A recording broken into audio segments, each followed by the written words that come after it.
8 a.m. ET. This week's New York Jets mailbag focuses on the team's biggest need, their new quarterback on defense and the upcoming supplemental draft, because the Jaguars have so much invested in their defense.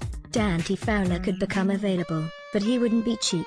Don one more/Getty Images. What are your thoughts on this trade speculation for an outside pass rusher? Obvious need? Do you think Teddy will be trade bait?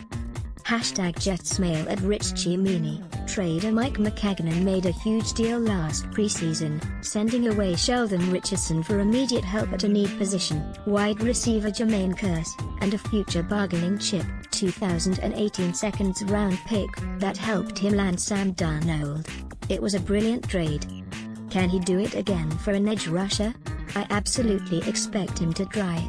As you mentioned, Ian, it's a huge need.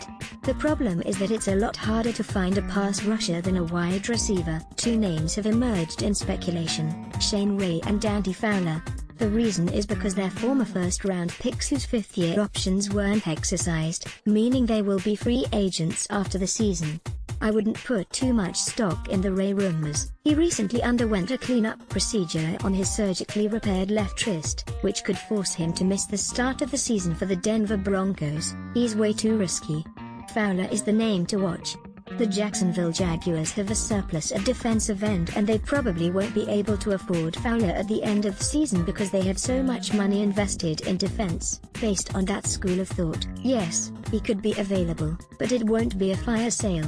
Fowler, drafted 3rd overall in 2015, is coming off an 8-sack season and he'll only be 24 years old this season.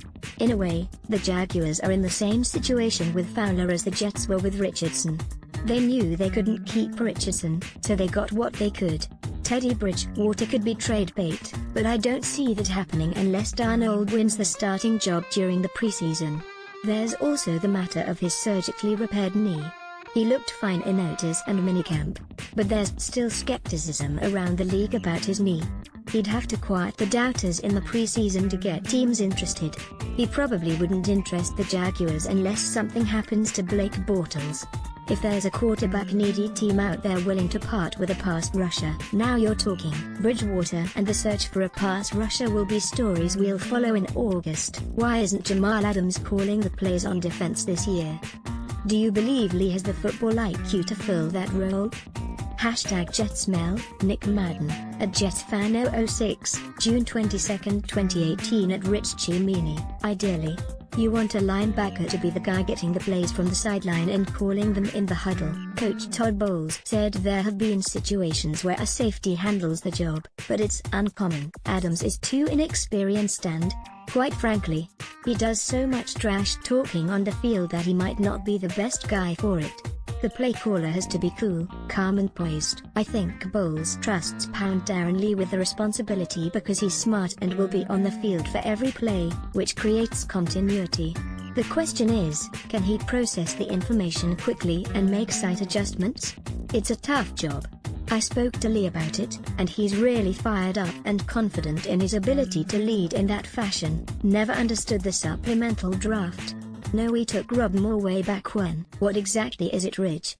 #JetsMail, Charles, at Charles Adamino, June 22, 2018 at Rich Chimini. The supplemental draft, which began in 1977, includes players who, for various reasons, weren't eligible for the regular draft. In many cases, it's due to academic deficiencies or disciplinary issues. If a team drafts a player in, say, the 3rd round, they must forfeit a 3rd-round pick in the next regular draft.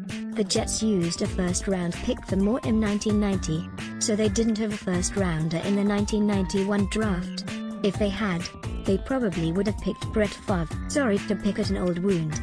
Anyway, there are 3 defensive backs in this year's supplemental draft. On July 11, CB Sam Beal, West End Michigan, S. Brandon Bryant, Mississippi State, and CB Adonis Alexander, Virginia Tech. The Jets dispatched 2 reps, including college scouting director John Carr, to Alexander's pro day on Wednesday. He fits the profile of a Jets corner. Good size and man-to-man cover skills. One scout told me Alexander has second-round ability, but there are some off-the-field concerns. I'd be surprised if they use a draft pick on him. They already have a lot of young corners in